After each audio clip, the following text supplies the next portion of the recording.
Changing your phone number on Splitit is a straightforward process. Follow these steps to update your contact information quickly. Step 1. Log into your account. Open the Splitit app or website and log in using your credentials.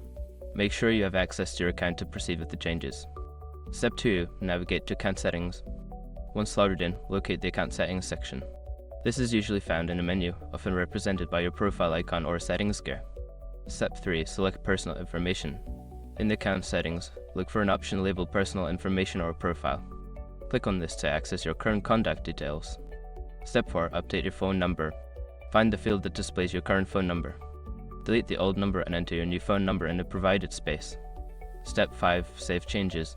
After entering your new phone number, look for a Save or Update button at the bottom of the page. Click this to ensure your changes are recorded. Now your phone number is updated on Splitit. If you encounter any issues, consider reaching out to customer support for assistance.